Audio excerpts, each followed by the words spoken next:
Leave लेता, जो ये कहाँ प्रेजेंट होते हैं, लीव्स में प्रेजेंट होते हैं। ठीक है, waters and minerals are transported to the leaves by the vessels which run like pipe throughout the root, the stem, the branches and the leaves. तो यहाँ पे हमें क्या पता लग रहा है कि वाटर एंड मिनरल्स हैं वो कैसे ट्रांसपोर्ट होते हैं। जैसे ये नीचे हमारा क्या हो गया, ये रूट्स हो गए हैं। ठीक है, ये हमारा क्या हो गया है, प्लांट हो गया है जिसकी स्टेम हो गई है। ठीक है, अब यहाँ पे लीव्स होती हैं प्लांट्स की। तो water and minerals are transported to the leave by the vessel which run through the pipe through the roots to the stem, the branches and the leaves. मतलब यहाँ से वो क्या लेगा, रूट क्या लेगा, वाटर और मिनरल्स लेगा, और यहाँ पे एक ना वेसल्स होंगी लंबी लंबी सी। तो जहाँ से वेसल्स ऐसे लंबी लंबी सी होती हैं, ठीक है, जैसे पाइप होती है ना हमारी जहाँ से हम पानी लेते हैं, वैसी वेसल्स होती हैं जो, ठीक है, कहाँ स्टेम में जाएंगी, स्टेम से ब्रांचेस में, और फिर ब्रांचेस से लीव में। तो ऐसा क्या होता है, रूट से वो जाएगा स्टेम में, स्टेम में ब्रांचेस में, ब्रांचेस से वो कहाँ जाएगा, लीव्स में जाएगा, लीव्स में क्या होगा, फिर उसका फूड बनेगा। ठीक है, फूड प्रिपेयर होगा। They form a continuous path or passage for the nutrition to reach the leaf। तो यहाँ पे क्या बोल रहे हैं, तो ये क्या होगा, एक कॉन्टीन्यूस पाथ होगा, पाथ और पैसेज बोलते हैं क्या, जिससे वो वहाँ तक लीफ में जो हमारा वाटर एंड मिनरल्स पहुँचेंगे, और जिसके थ्रू वो पहुँचते हैं वो लंबे लंबे से जैसे वो होती हैं, वो क्या होती हैं, पाइप जैसे हमारे अंदर नर्व्स होती है ना, वैसे इनके अंदर क्या होती है, वेसल्स होती हैं, जिसके जैसे वो फूड मतलब पानी और वो जो मिनरल्स होते हैं वो लीव्स तक पहुँचते हैं। ठीक है, you will learn more about transport of materials in plants in class in chapter 11। ठीक है, तो इसके बारे में हम डिटेल में चैप्टर 11 में पढ़ेंगे, जो हम आगे पढ़ेंगे। ठीक है, अब आगे पढ़ते हैं। ये हमारा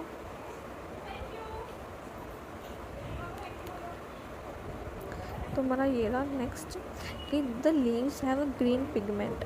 एक ना ग्रीन कलर का सब्सटेंस होता है लीव्स में जो प्रेजेंट होता है, वो क्या होता है, क्लोरोफिल। ये ना बहुत इंपॉर्टेंट है कि जो लीव्स में ग्रीन कलर का पिगमेंट होता है उसे हम क्या बोलते हैं, क्लोरोफिल बोलते हैं। ठीक है, तो it helps leaves to capture energy of the sunlight. तो क्लोरोफिल क्या करता है, जो भी ये सन से क्या आती है, एनर्जी आती है, वो जो पिगमेंट होता है लीव में क्लोरोफिल, उसको क्या करता है, कैप्चर मतलब लेता है, स्टोर करके रखता है। तो जो एनर्जी स्टोर करता है सनलाइट की, वो किसकी हेल्प से होती है, लीव्स में क्लोरोफिल की हेल्प से होती है। This energy is use to synthesise का मतलब प्रिपेयर, जो बनाना होता है उसे हम क्या बोलते हैं, सिंथेसाइज करना। तो जो ये एनर्जी होती है जो सन से लेता है क्लोरोफिल, वो क्या करता है, फूड सिंथेसाइज क्या करता है, food from carbon dioxide and water.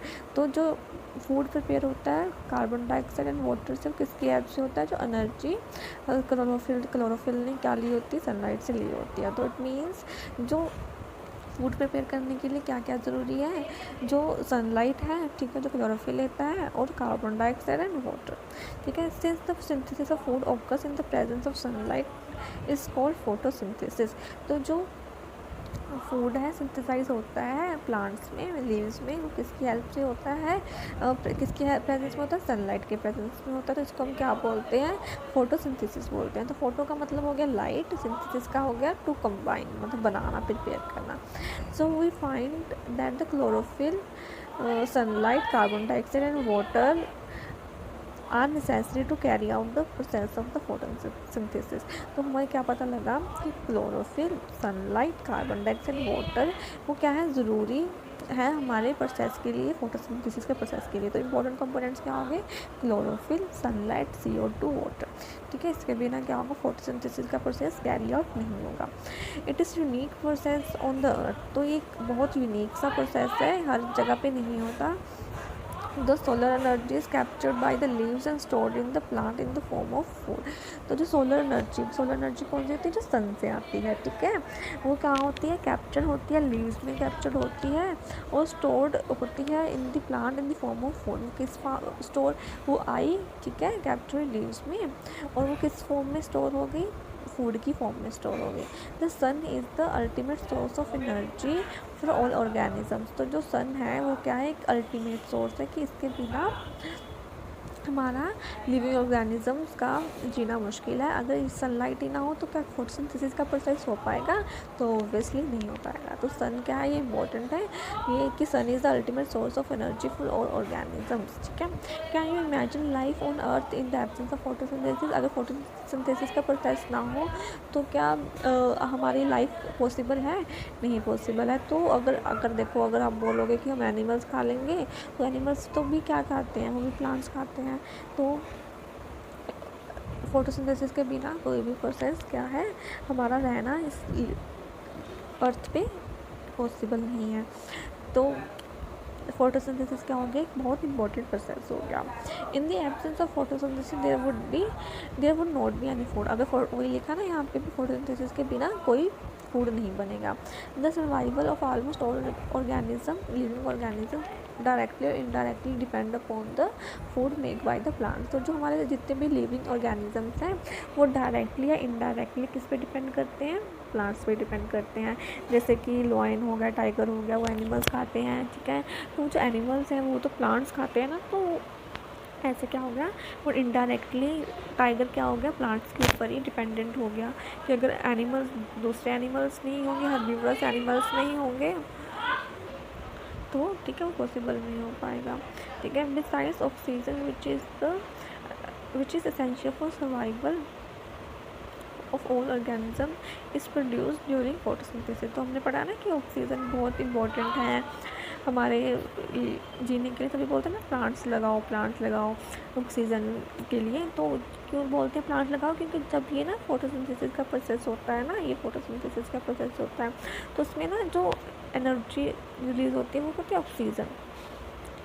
तो जो प्लांट्स क्या करते हैं, ऑक्सीजन को रिलीज़ करते हैं। तो ये देखा, oxygen which is essential for the survival, जो हमारे जीने के लिए ज़रूरी है, वो प्रोड्यूस होती है जब फोटोसिंथेसिस का प्रोसेस होता है। अगर देखो, अगर फोटोसिंथेसिस का प्रोसेस ही नहीं होगा तो ऑक्सीजन क्या होगी, प्रोड्यूस नहीं होगी। तो हम कैसे सर्वाइव करेंगे ऑक्सीजन के बिना, जो कि इम्पॉसिबल है अर्थ के ऊपर। ये लिखा हुआ है यहाँ पे, इन the absence of the photosynthesis life would be impossible on the earth. तो जो लाइफ है वो इम्पॉसिबल है अर्थ के ऊपर। ठीक है, ड्यूरिंग फोटोसिंथेसिस, ये देखो, during photosynthesis chlorophyll containing cells of leaves in the presence of sunlight use carbon dioxide and water to synthesize carbohydrates।